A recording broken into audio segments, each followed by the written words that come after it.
ইতিহাসের সবচেয়ে স্বর্ণাক্ষরে লেখা থাকবে তারেক রহমানের নেতৃত্ব। তারেক রহমানকে ফাঁসির দণ্ডে দণ্ডিত করেছে, তারেক রহমানকে বিভিন্ন মামলা, মিথ্যা মামলায় জড়িয়ে তাকে যেভাবে সাজা প্রদান করেছে, তারপরে কিন্তু তারেক রহমান থেমে থাকেনি।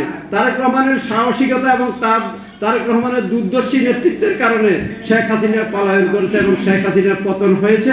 মাত্র 6 মাসের মধ্যে আমরা ছাত্র আন্দোলন হয়েছে বা বিভিন্ন রাজনৈতিক দলের নেতৃত্বের কারণে তো আন্দোলনটা সংগঠিত হয়েছে বা চূড়ান্ত পর্যায়ে গিয়েছে। আন্দোলনকে বিভিন্নভাবে ক্রেডিট নেওয়ার জন্য বা বাবা নেওয়ার জন্য আমরা দেখেছি অনেক উদীয়মান ছাত্র নেতারা জন্ম হয়েছে।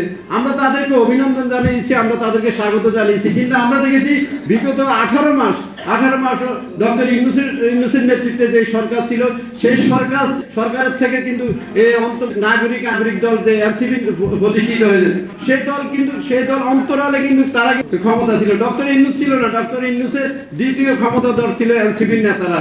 আজকে তারা বিভিন্ন সুযোগ সুবিধা, বিভিন্ন সরকারি বেসরকারি বা বিভিন্ন জায়গা থেকে তারা বিভিন্ন উপটোকন বা বিভিন্ন চাঁদাবাজির নামে তারা শত শত কোটি টাকা তারা লুটপাট করেছে।